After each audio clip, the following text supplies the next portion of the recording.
ఓం సాయిరామ్ సమర్థ సద్గురు సాయినాథ్ మహారాజ్ కీ జై. మన సాయి బిడ్డలందరికీ నమస్కారం ఫ్రెండ్స్. ఎలా ఉన్నారండి? ఏం చేస్తున్నారు? అందరూ బాగున్నారు కదా?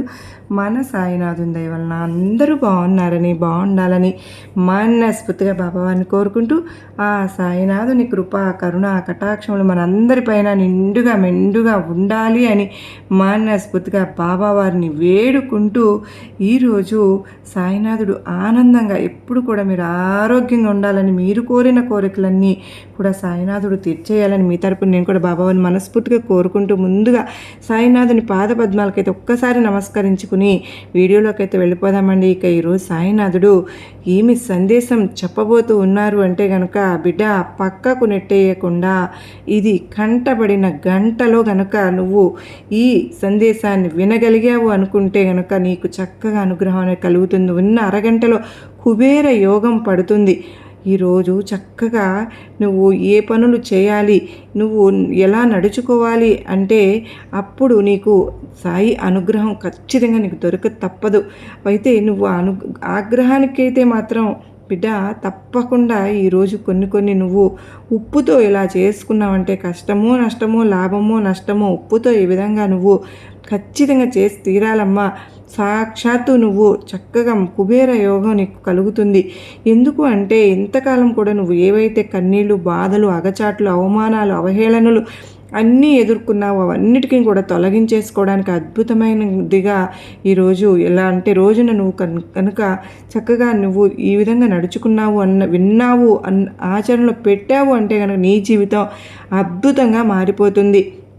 బిడ్డ ముందు జీవితం ఎలా ఉంటే తరువాత నీ జీవితం కూడా అలాగే మారిపోతుంది. కుబేర యోగం పట్టబోతుంది, రాజయోగం పట్టబోతుంది. ఇదంతా కూడా నిజంగా వదులుకున్నావు అంటే నీ అంత దురదృష్టవంతురాలు ఇంకొకరు ఉండరనే చెప్పుకోవాలి. అలాగే నువ్వు తెలుసో తెలియకో ఒక అతిపెద్ద తప్పు కూడా చేస్తూ ఉన్నావు. ఆ తప్పు వల్ల నీ జీవితంలో చాలా వరకు కూడా నష్టపోతున్నావు. ఆ నష్టాలన్నీ పూడ్చుకోవాలంటే ఆ తప్పు ఏంటో నువ్వు తెలుసుకుని తీరాల్సిందే.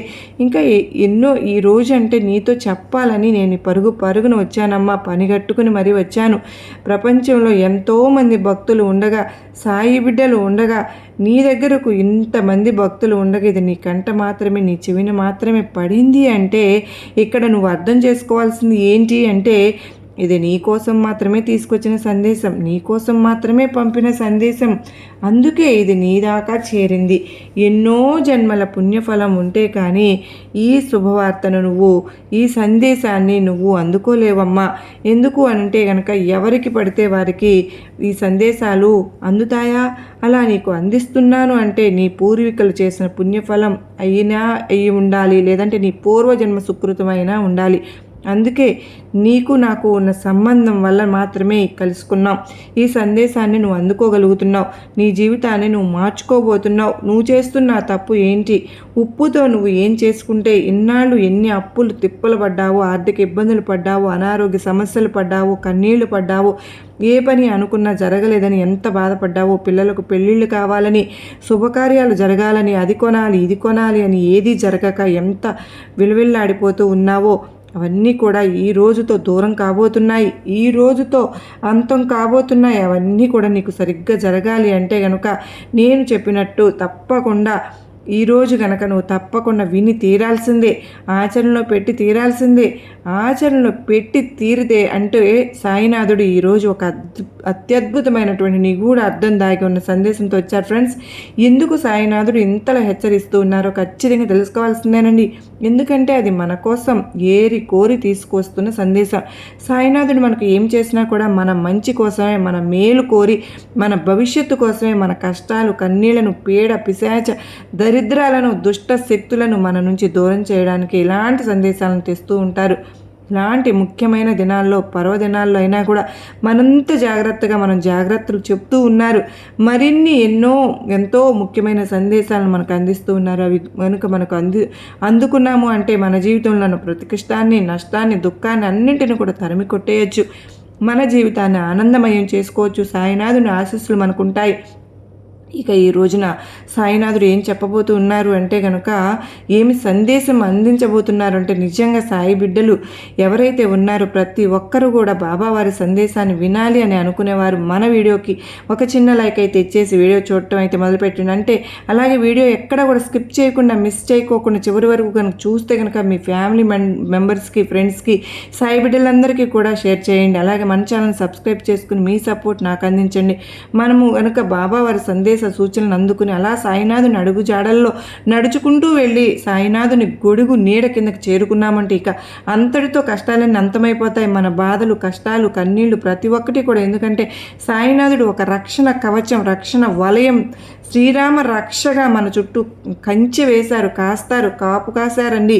ఏ కష్టం వచ్చినా, ఏ కన్నీళ్లు మన దరి చేరనివారు. ఏమైనా రావాలి అంటే బాబావారిని దాటుకుని మనల్ని తాకాలి కదండి. అలాగే బాబావారు కష్టాలు భరించగలవా, కష్టాలు ఉండగలవా, ఇవన్నీ అంతమైపోతాయండి. అందుకే సాయినాథుడు ఏం చేసినా, ఏం చెప్పినా కూడా శ్రద్ధ, సబూరితో మనం వినాలి. విన్నాము అంటే కనుక, ఆచరణలు పెట్టాము, అనుసరించాము అంటే కనుక అద్భుతంగా మారిపోతుంది మన జీవితం. మన తలరాతను మనమే మార్చుకునే అవకాశాన్ని సాయినాథుడు మనకే ఇస్తూ ఉన్నారు. ఎప్పుడు కూడా ఈరోజు కనుక మనం ఏం చెప్పబోతున్నారు, ఏంటి ఆ సందేశాన్ని ఏం పంపించారు సాయినాథుడు మనకు, ఏం తప్పకుండా అయితే విని తినాల్సిందే. ఎక్కడ మిస్ చేసుకోకండి. ఎందుకంటే ఈరోజు ఎంత పవర్ఫుల్లో మనకు తెలుసు.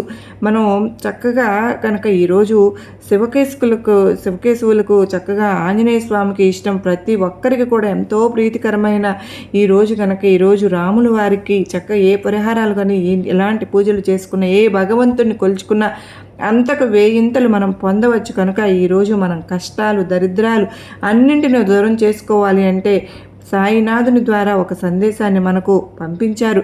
అది ఏం చేయాలి, మన దరిద్రాన్ని ఎలా తరుము కొట్టుకోవాలి, మన ఆర్థిక పరిస్థితుల నుంచి, అనారోగ్య సమస్యల నుంచి ఎలా బయటపడాలి, ప్రతి ఒక్కటి కూడా మనం ఈరోజు సాయినాథుని మాటలుగా మనం విందాం. బిడ్డ, ఇది సాక్షాత్తు నేను నీకు స్వయంగా అందిస్తున్న సందేశం. భక్తితో అందుకో, శ్రద్ధతో అందుకో.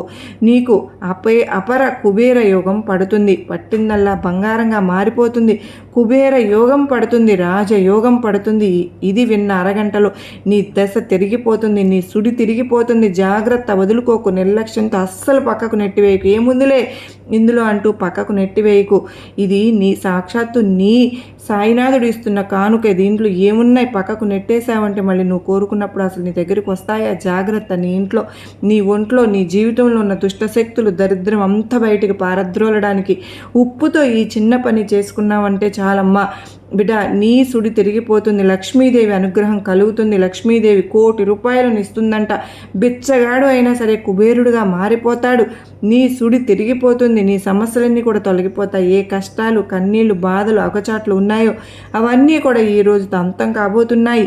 ఉప్పుతో ఈ చిన్న పని చేసుకోవడం వల్ల నీకు కేవలం గంటలు కాదు, రోజులు కాదు, వారాలు కూడా కాదమ్మా, కొన్ని క్షణాలలోనే నీ జీవితం మారటాన్ని నువ్వే నీ కళ్ళారా చూస్తావు తల్లి. పట్టిందల్లా బంగారంలాగా మారిపోతుంది. ఎంత పెద్ద సమస్యలు ఉన్నా తీరిపోతాయి. కనుక జాగ్రత్త. ఈరోజు చక్కగా నువ్వు వచ్చేది శుక్రవారాలు రాబోతున్నాయి. ఈ రోజున కష్టమో నష్టమో ఒక పని నువ్వు చేసి తీరాల్సిందే. నీకు ఇది ఆజ్ఞ, తీర్పు, లక్ష్మీ కటాక్షం కలుగుతుంది. అలాగే ఈరోజు ఎంతో పవిత్రంగా ఉండడానికైతే ప్రయత్నించి ఈ రోజు నుంచి అబద్ధాలు అసలు ఆడకు, అసత్యాలు ఆడకు.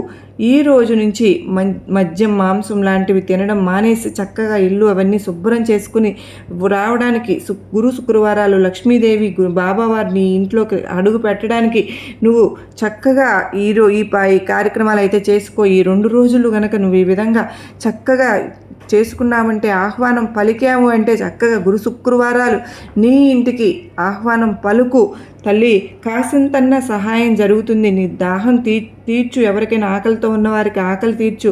కష్టంలో ఉన్న వాళ్ళకి ఓదార్పుగా 2 మాటలు చెప్పు. నీ దగ్గర ధన సహాయం లేని స్థితిలో నువ్వు ఉంటే 2 మాటలు, ఓదార్పు మాటలు, దానికేమీ ఖర్చేమీ అవసరం లేదు కదా బిడ్డ. మంచి మనసు, మానవత్వం ఉంటే చాలమ్మా. ఎదుటి వ్యక్తికి కొండంత ధైర్యాన్ని నింపవచ్చు. ఈరోజు ఇలా నువ్వు గనక చేసావు చక్కగా వచ్చే 2 రోజులు నీ పట్ల ప్రసన్నుడు అవుతారు. నువ్వు కోరకనే ప్రతి ఒక్కటి కూడా తెలుసుకుని నీకు ఇస్తారు. నీ జీవితంలో ఉన్న దరిద్రాలను, బాధలను అన్నింటిని దూరం చేసేసి నీకు అపర కుబేర యోగం కలిగేలాగా చేస్తారు. ఎలా చేయాలి అంటే, నువ్వు ఏం చేయాలి? మంచిగా మానవత్వంతో ఉండాలి. ఎవరికో ఒకరికి ఏదో కొంత దానం చేస్తూ ఉండాలి. మంచినే మాట్లాడుతూ ఉండాలి. మంచినే కోరుకుంటూ ఉండాలి. మంచిగా నడుచుకుంటూ ఉండాలి. నువ్వు స్నానం చేసే నీటిలో ఈ 2 రోజులు కూడా చిటికెడు పసుపు, అలాగే కొద్దిగా రాళ్ళు, ఉప్పు వేసుకుని కలిపి స్నానం చేయి. నీ ఒంట్లో ఉన్న దుష్ట శక్తులు ఏవైతే ఉన్నాయో అవన్నీ వెళ్ళిపోతాయి. నీ ఒంట్లో ఉన్న నకారాత్మక శక్తి ఏదైతే ఉందో అది బయటకు వెళ్ళిపోతుంది. నీ ఒంట్లో ఏవైతే చిన్న చిన్న అనారోగ్య సమస్యలు ఉన్నాయో, మానసిక ఒత్తిడి ఉందో, ప్రతి ఒక్కటి కూడా చెడు ఆలోచించడం, చెడును కోరుకోవడం, ఇలా ఏవైతే ఉన్నాయో ప్రతి ఒక్కటి కూడా చెడు అన్నది నీ ఒంట్లో నుంచి దూరం అయిపోతుంది. అలా చేయడం వలన నీకు ఎంతో అద్భుతంగా నీ వైపు ఒక దైవిక శక్తి అన్నది చుట్టూ రక్షణ వలయంలాగా ఏర్పడుతుంది. ఇక ఇల్లు తుడిచే సమయంలో చక్కగా నీళ్లలో కొద్దిగా రాళ్ళ ఉప్పు, పసుపు వేసుకుని ఇల్లు తుడుచుకో. దీనివల్ల నీ ఇంట్లో ఉన్న సకల దరిద్రాలు కూడా బయటపడిపోయి పరారైపోతాయి. ప్రతిరోజు కూడా నువ్వు ఇల్లు తుడుచుకునేటప్పుడు ఒక గుప్పెడు రాళ్ల ఉప్పును తీసుకుని అందులో చిటికెడు పసుపు కలుపుకొని ఆ నీటితో స్నానం చేస్తూ ఉన్నావంటే ఇంట్లో ఉన్న దుష్ట శక్తులు, నకారాత్మక శక్తులు బయటకు వెళ్ళిపోవడమే కాదమ్మా, బయట నుంచి ఏమైనా రావాలి అంటే కూడా గజగజలాడిపోతాయి. నీ ఇంటి నుండి దూరంగా పరిగెత్తాయి. ఎప్పుడైతే నీ ఇంట్లో దరిద్రం, నకారాత్మక శక్తులు, దరిద్ర దేవత అన్నీ కూడా బయటకు వెళ్ళిపోతాయో నీ ఇంట్లో దైవిక శక్తి ప్రవేశిస్తుంది. అప్పుడు ప్రతి ఒక్క అదృష్టం నిన్ను వెతుక్కుంటూ వస్తుంది. సిరి సంపదలు నిన్ను వెతుక్కుంటూ వస్తాయి. భోగ భాగ్యాలు నీ ఇంట్లోకి వస్తాయి. ఎందుకో తెలుసా? దరిద్రం ఎక్కడ ఉంటుందో, దరిద్ర దేవత ఎక్కడ ఉంటుందో అక్కడ భగవంతుడు ఉండడానికి ఏమాత్రం ఇష్టపడరు. లక్ష్మీదేవి అసలే ఉండడానికి ఇష్టపడదు. ఇది ఎప్పుడు వెళ్ళిపోతాయో ఇవన్నీ కూడా అవి అప్పుడు వచ్చి నకారాత్మక శక్తులు ఎప్పుడు వెళ్ళిపోతాయో దైవిక శక్తులు నీ ఇంట్లోకి వచ్చి తిష్ట వేసుకుని కూర్చుంటాయి. నీ ఇంట్లో ప్రతి ఒక్కటి కూడా జడివానలాగా కురిపించేస్తాయి. కాసులు వర్షాన్ని కురిపిస్తాయి. ఆనందపు జల్లులు కురిపిస్తాయి.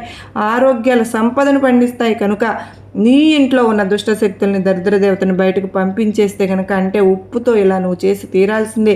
ఇలా చేస్తే లక్ష్మీ కటాక్షం నిండుగా మెండుగా నీ మీద, నీ కుటుంబం మీద ఉంటుంది. ఆ తరువాత నీకున్న సమస్యలన్నీ కూడా పారిపోతాయి. ఉప్పుకు అంతటి శక్తి ఉంది బిడ్డ. ఉప్పు అంటే లక్ష్మీదేవి సోదరుడిగా చెప్తారు కదా. ఉప్పు నకారాత్మక శక్తి అని కూడా బయటకు పడేస్తుంది.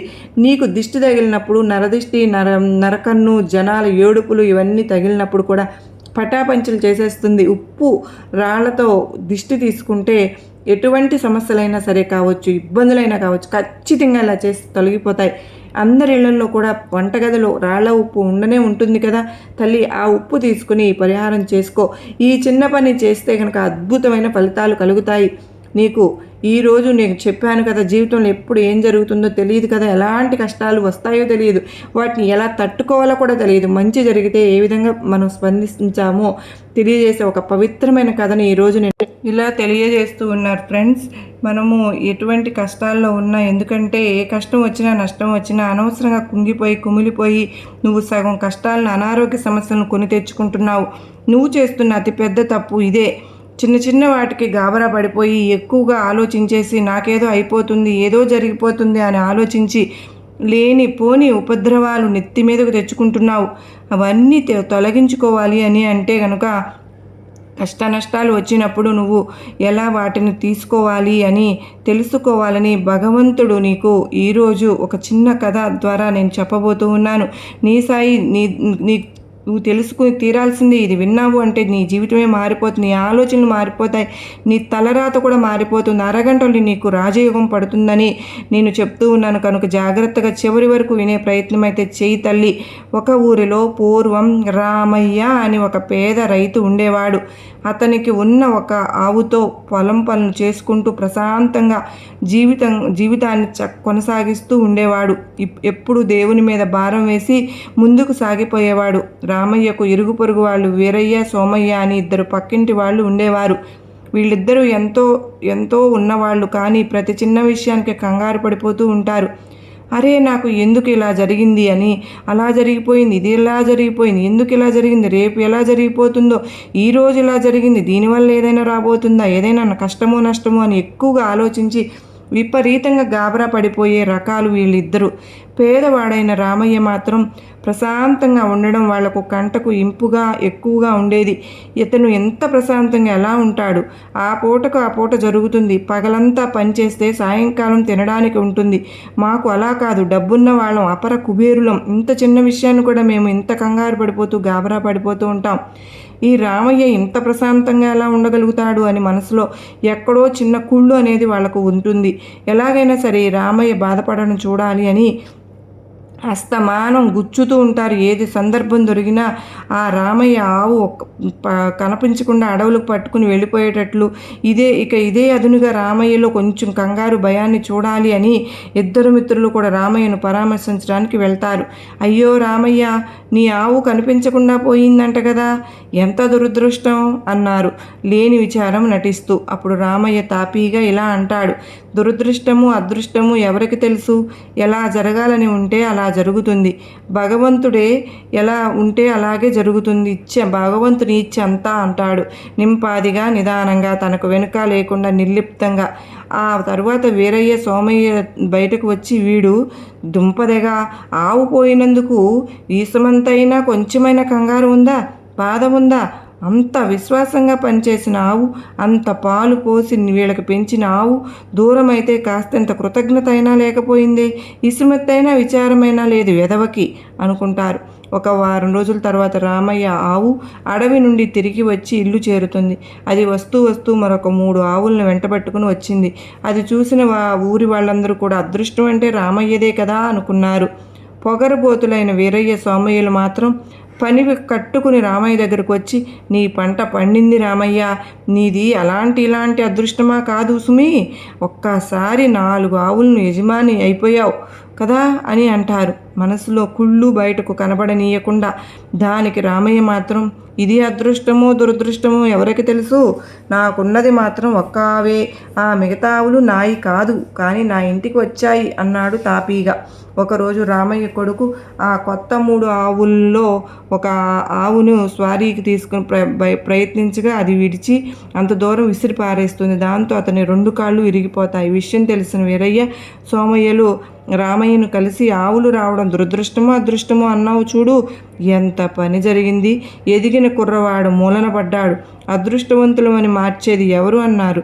అప్పుడు రామయ్య తన సహజ ధోరణిలో, ఎప్పటిలాగా కలికాలం అదృష్టం దురదృష్టమో ఎవరికి తెలుసు అన్నాడు నెమ్మదిగా. ఆ తర్వాత వీరయ్య సోమయ్యలు ఇంటికి వస్తూ, వీడికి ఆ బయట ఉన్న బండరాయికి ఏ మాత్రమూ తేడా ఉందా? అసలు లేదు అనుకుంటూ ఇంటికి వెళ్ళిపోయారు. చెట్టంత కొడుకు కాళ్ళు విరగ్గొట్టుకున్నాడు కదా, ఇప్పుడైనా వాడి మొహంలో విచారం చూద్దామంటే అసలు కనబడలేదే. పైగా ఇలా జరగడం అదృష్టమో దురదృష్టమో అని అనుకుంటాడు. ఏంటి ఈ పిచ్చివాడు అనుకున్నారు మండిపడిపోతూ. మంటగా సరిగ్గా ఇది జరిగిన కొన్ని రోజులకు ఆ దేశానికి పొరుగు ఊరిలో ఉన్న శత్రురాజు ఒకడు తన పరివారంతో దండెత్తి రాబోతున్నారన్న వార్త అంతా వ్యాపించింది. అసలు సైనికులు ఉన్న రాజు ఇంటికి ఒక యువకుడు రాజు పరివారంలో చేరాలని చాటింపు వేయించాడు. ఇంకేముంది, ఊరిలో ఉన్న అన్నిళ్ళ నుంచి ఉపయోగపడే ఆఖరికి వీరయ్య సోమయ్య కొడుకులతో సహా సైన్యంలోకి చేరారు. ఒక కాలు విరిగిపోయిన రామయ్య కొడుకు తప్ప. అప్పుడు అందరూ కూడా సైన్యంలోకి చేరారు. అప్పుడు వీరిది ఆ సమయంలో విచారం అంతా ఇంత కాదు. తమ తప్పిదాన్ని తెలుసుకుని వాళ్ళు రామయ్య దగ్గరకు వచ్చి, ఎప్పటికప్పుడు నువ్వు అన్న ప్రతి మాట కూడా అక్షర సత్యం రామయ్య, నిజంగా నీలాంటి స్థితి ప్రజ్ఞత అందరికీ ఉండదు. నువ్వు బాధపడుతూ ఉంటే చూసి సంతోషించాలి అని అనుకున్నాం మేము. మాది తప్పు, నిజంగా నీ మాటలే అక్షర సత్యం. ఏ సమయానికి ఏం జరగాలని ఉంటుందో అది ఖచ్చితంగా జరిగి తీరుతుంది. ఈరోజు ఇలా జరిగింది అంటే దానికి ఆధారంగా ముందు రోజుల్లో మంచి చెడు జరగబోతుందని అర్థం. అది నీకు అర్థమైంది, మాకు అర్థం కాలేదు, మమ్మల్ని క్షమించు అని అంటారు. అప్పుడు రామయ్య వారితో ఇలా అన్నాడు నెమ్మదిగా, జీవితం అనేది ఒక హెచ్చుతగ్గుల కొండ బాట. దాని మీద విజయాలు అపజయాలు, మిత్రులు, సుఖదుఖాలు, అదృష్టము దురదృష్టాలు ఎప్పుడు ఒకేలా ఉండవు అని అవి మారుతూ ఉంటాయి. మన వ్యక్తిత్వంగా వాటికి స్పందించకుండా ముందుకు నడిచిపోవడమే జీవిత పరమార్థం అని నేను భావిస్తూ ఉంటాను. ఏది ఎప్పుడు జరగాలో భగవంతునికి తెలియదా? ఇదంతా కూడా భగవంతుని నిర్ణయం, భగవదీచ్ఛ ఆయన ఎప్పుడు ఎలా అనుకుంటారో అది జరుగుతూ ఉంటుంది. మనం మాత్రం నిమిత్త మాత్రం భగవంతుడు ఆడించే నాటకంలో మనం పావులం. భగవంతుడు ఆదేశించినట్లుగా మన పని మనం చేసుకుని వెళ్ళాలి అంతే. అంతకు మించి మనం ఏం చేసినా కూడా అక్కడ పెద్దగా ఒరిగేది కూడా ఏమీ లేదు అంటూ నింపాదిగా అంటాడు. ఇప్పటికీ చెప్తున్నాను, నాకు ఉన్నది ఒకే ఒక్క ఆవు, అది నా సొంత ఆవు. నేను కష్టపడి పెంచుకున్న ఆవు. మిగిలిన ఆవులు ఏదో ఒక రోజు మళ్ళీ అడవిలోకి వెళ్ళిపోతాయి. నా కొడుకు స్వస్థుడయ్యాక సైన్యంలో చేరవచ్చు. ఎప్పుడు ఏం జరుగుతుందో ఎవరూ చెప్పలేరు. దేవుడు ఎప్పుడు ఏం చేస్తాడో తెలియదు కదా అన్నాడు. ఇంతకు మించి నెమ్మదస్తుడు మరొకరు లేరు అని వీరయ్య సోమయ్యలు తన అజ్ఞానానికి చెంపలేసుకుని ఇంటి దారి పడ్డారు. దీనివల్ల భగవంతుడు మనకి ఏం చెప్పాలి బాబా అని అంటే గనుక, బిడ్డ ప్రతి చిన్న విషయానికి కంగారు పడిపోవడం కాదు. ప్రతి చిన్న బాధ వచ్చినా, కష్టం వచ్చినా, కన్నీళ్లు వచ్చినా కూడా గాబరా పడిపోయి దేవుడిని నిందించేసి అసలు దేవుడు ఉన్నాడా, నా సహాయానికి వస్తాడా, నేను ఇంత పిలిచినా రావట్లేదు కదా అంటూ పక్క వాళ్ళను నిందిస్తూ, దేవుడిని నిందిస్తూ, నిన్ను నువ్వు తిట్టుకుంటూ కింద మీద పడిపోయి గాబరా పడిపోతూ ఉంటావు చూడు. అలా పడడం వల్ల ఏమీ ఒరగదు. ఏ సమయానికి ఏది రాసి పెట్టి ఉంటే అది ఖచ్చితంగా జరిగి తీరుతుంది. దాన్ని నువ్వు మార్చనూ లేవు. కనుక మనసు ప్రశాంతంగా ఉంచుకుని, మనసు నిలకడగా ఉంచుకుని, నీ ఆలోచనలు నీ గుప్పెట్లో ఉంచుకుని నువ్వు నడవడమే జీవితం, సాగించడమే నువ్వు నేర్చుకోవాల్సిన పాఠం అని చెప్తున్నాను. ఎందుకు అని అంటే గనక, నువ్వు ఎంత బాధలో ఉన్నా, ఎంత కన్నీళ్లలో ఉన్నా, కష్టాలలో ఉన్నా, నీకు అవి తీరాల్సిన సమయం వచ్చినప్పుడు ఖచ్చితంగా భగవంతుడు వచ్చి నీ కష్టాలన్నింటినీ తీర్చేస్తాడు. ఆ మాత్రం ఓపిక పట్టలేక అందరినీ నిందించేస్తూ ఉంటారు. దేవుడిని నిందిస్తారు, నీ సాయిని నిందిస్తూ ఉంటారు, భగవంతుడిని నిందిస్తుంటారు, ఇరుగు పొరుగు వాళ్ళని నిందిస్తూ ఉంటారు, నీ ఇంట్లో వాళ్ళని నిందిస్తూ ఉంటారు, ఆఖరికి నిన్ను నువ్వు నిందించుకుంటావు. ఇలా దేవుడు నీకు భగవంతుడు ఎందుకు పరీక్ష పెట్టాడో తెలుసా బిడ్డ? నీకు ఓర్పు సహనం నేర్పించడానికే. నువ్వు కష్టంలో బాధలో ఉన్నప్పుడు ఓర్పు సహనంగా ఉండడం అలవాటు చేసుకున్నావు అంటే గనక జీవితంలో ప్రతి చోట సహనం కలిగి ఉంటావు, ఓర్పుతో ఎదురు చూస్తూ ఉంటావు. ఈ పాఠాలు నేర్పడానికే కొంచెం లేటుగా నీకు సహాయం జరగటం అనేది భగవంతుడు ఇస్తాడు. అంతేకాని నిన్ను బాధ పెట్టాలి, ఏడిపించాలి అని భగవంతుడు ఏం చేసినా నీ పట్ల, నీ గురించి ఆలోచించే, నీ జీవితానికి ఒక పాఠంలాగా మారేలాగా ఉండాలని మాత్రమే చేస్తారు. ఇక ఈరోజు నువ్వు ఏం చేయాలో తెలుసా? ఈరోజు చక్కగా లక్ష్మీనారాయణకు కూడా ఎంతో ఇష్టమైన రోజు కనుక ఇటువంటి రోజున నువ్వు ఉప్పుతో కనుక నువ్వు ఒక చిన్న పని చేయమ్మా. ఎంత చిన్న పరిహారం చేసుకున్న అద్భుతమైన ఫలితాన్ని నువ్వు చూస్తావు.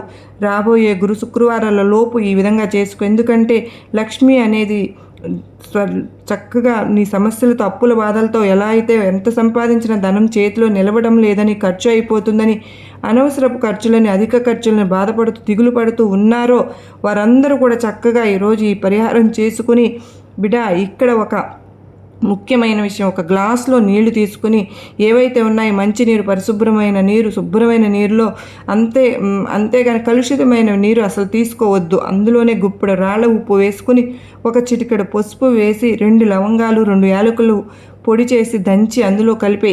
వీటన్నింటినీ ఏం చేస్తామంటే ఒక గ్లాసులోకి మధ్య నీళ్ళలో కలిపేశాక ఆ గ్లాసుని నీ చేతిలోకి పట్టుకుని ఇంకొక చేతితో ఆ గ్లాసు మూసి ఉంచి ఇక్కడ ఒక మంత్రాన్ని నువ్వు చెప్పుకోవాల్సి ఉంటుంది. అది ఏంటి అంటే గనక, శం శనేశ్వరాయ నమః, శం శనేశ్వరాయ నమః, శం శనేశ్వరాయ నమః. ఈ మంత్రాన్ని 11 సార్లు జపించుకో. ఆ తర్వాత ఆ నీటిని తీసుకెళ్ళి నీ ఇంట్లో ఉన్న గోడల మీద చల్లుకో. తరువాత నీ ఇంటి చుట్టూ చల్లు. అంటే ఇంటి బయటకు వచ్చి కానీ లేదా డాబా పైకి ఎక్కి కానీ ఇంటి చుట్టూ కూడా చల్లుకుని, అలాగే తలుపులు కిటికీల మీద కూడా చల్లుకుని, గుమ్మాల మీద కూడా నీటిని చల్లుకుని, ఇలా నీళ్ళంతా కనుక చల్లేశాక ఇంకా ఏమైనా నీరు మిగిలిపోతే ఆ నీటిని తులసి మొక్క మొదట్లో పోసేసేయి. అలా చేస్తే గనక నువ్వు ఉప్పుతో ఈ ఒక్క చిన్న పని చేసావు అంటే నీ సుడి తిరిగిపోతుంది, నీ కష్టాలన్నీ తిరిగిపోతాయి. ఒకేసారి నీ జీవితంలో చక్కగా కనికట్టు జరిగినట్టు, మాయ జరిగిపోయినట్టు ఒక అద్భుతంలాగా మారిపోతుంది నీ జీవితం. అరగంటలో కుబేర యోగం నీకు పట్టినా కూడా ఆశ్చర్యపోనక్కర్లేదు. ధన సమస్యలు తొలగిపోతాయి, ధన లాభం కలుగుతుంది, లక్ష్మీదేవి అనుగ్రహం నిండుగా మెండుగా ఉంటుంది. నీ ఇంట్లో సిరి సంపదలతో నాట్యమవుతాయి. సాక్షాత్తు అమ్మ శ్రీ మహాలక్ష్మీదేవి నీ కష్టాలను తీర్చేస్తుంది, కోట్లను కురిపిస్తుంది. ఈరోజు చక్కగా గనక ఈ రోజున నువ్వు ఈ చిన్న పరిహారం చేసుకున్నావు అంటే గనక నీ జీవితం సుడి తిరిగిపోతుంది. చక్కగా కృప అందరి దేవుళ్ళ కృప కటాక్షాలు నీ పైన ఎప్పుడు కూడా ఉంటాయి. ఈ రోజున ఇంట్లోకి ఉప్పు తెచ్చుకోకూడదు, వస్తువులు కొన్ని ఉంటాయి, కొన్ని నలుపు రంగు వస్తువులను కూడా తెచ్చుకోవద్దమ్మా. అలాగే ఇనుమును కానీ నువ్వుల నూనె ఇలాంటివి కూడా ఉంటాయి. నువ్వులను ఏవి కూడా ఇలాంటివి ఇంట్లోకి అసలు తీసుకురాకోకుండా, అలాగే ఎవరైనా సరే ఆకలితో ఉన్నవారికి ఆకలి తీర్చమ్మా, దాహంతో ఉన్నవారికి దాహం తీర్చు, మంచిగా మాట్లాడు, మంచిని కోరుకో, మంచిని చేస్తూ ఉండు, సాత్వికమైన ఆహారం తీసుకుంటూ ఉండు. అలాగే చక్కగా నువ్వు నామస్మరణ చేసుకుంటూ ఏ భగవంతుడు నీకు అనిపిస్తే అది మంచే జరుగుతుంది నీకు. ఆ భగవంతుడే నీకు మంచి సాక్షాత్తు తన మాటగా చెప్తూ ఉన్నారు. నా నోట పలకించారు బిడ్డ, కనుక జాగ్రత్తగా ఈ సాయి ఆశీస్సులు నీ పైన ఎప్పుడు ఉండనే ఉంటాయి కదా. నీకు తెలుసు, నీ చుట్టూ నీతోనే, నీలోనే, నీ తోడు నీడగా నీ సాయి ప్రతి క్షణం కూడా నీతోనే ఉన్నాను. సాయి ఆశీస్సులు, నీ తండ్రి ఆశీస్సులు నీ పైన ఉన్నాయి, నువ్వు ఎప్పుడు ఎదగాలని కోరుకుంటున్నాను అంటూ సాయినాథుడు ఒక అత్యద్భుతమైన సందేశం వచ్చారు కదా ఫ్రెండ్స్. ఈ సందేశం మీ అందరికీ నమ్మకాన్ని, ధైర్యాన్ని కలిగించింది కదా. మరలా మరొక చక్కని సాయినాథుని సందేశంతో కలుసుకుందాం. అంతవరకు నమస్కారం అండి. ఓం సాయిరామ్. సర్వే జనా సుఖినో భవంతు.